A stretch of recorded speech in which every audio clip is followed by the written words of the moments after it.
Over 1 year ago, I bought Samsung's Galaxy Buds as a replacement for my inexpensive wireless earbuds that kept breaking.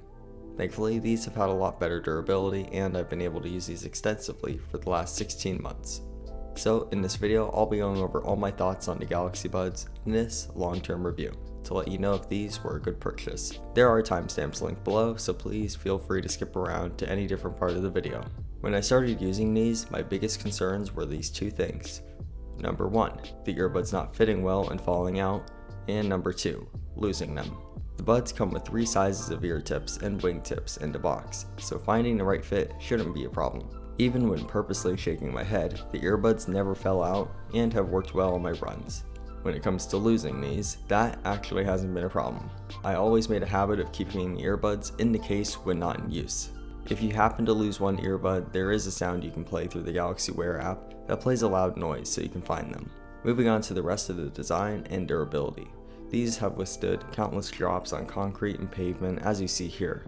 The earbuds have also worked great out in the rain, as when I take them on walks and runs and harsh weather. The touchpad on both sides have worked out well, but in the rain they don't always work since it's not a physical button.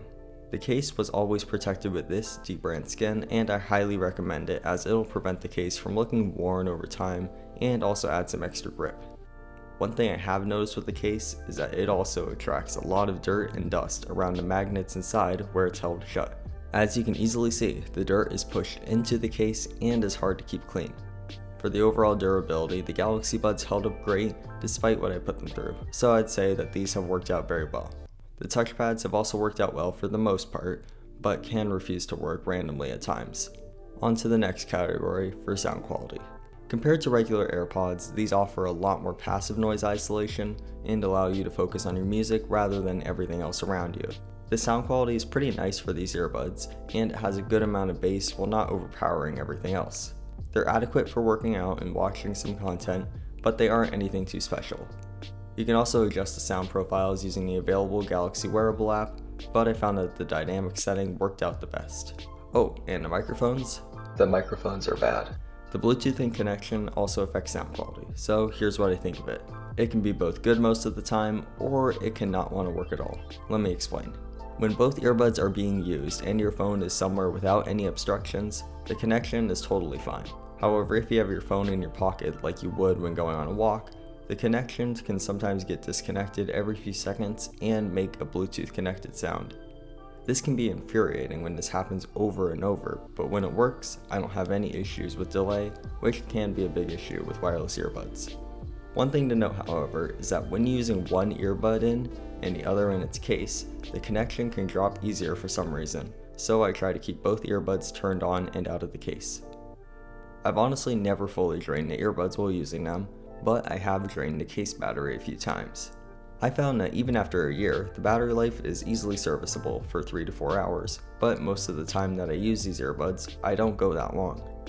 The case is rated to hold an extra 7 hours, which is about 1 extra full charge, and the battery life is not that of AirPods, but still more than enough for regular use. When it comes time to top up the battery, 95% of the time I use wireless charging, which is a very helpful feature. If you do need to top up with a plug, it does so via USB-C. As I wrap up this long-term review, let's talk about value, which is the most important factor at both the beginning and end of ownership of a tech product.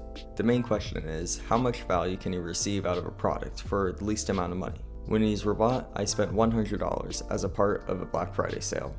There are and probably will always be less expensive options, but comparing these against AirPods, which is kind of what they're going up against, I'd say that this has a better value for $60 less and has still held up great after a year and a half. At the end of the day, all a product really needs to do is work well for your use case, and the Galaxy Buds have easily succeeded in that goal, even with a few bugs along the way. If you enjoyed this long-term review or found it helpful or useful in any way, please give this video a like and consider subscribing to more tech content every week. To all my regular viewers, just know that I'll be having a lot more videos coming out in the next few weeks, so stay tuned for that. Thank you all for watching, and I'll see you next time on Tech Device News.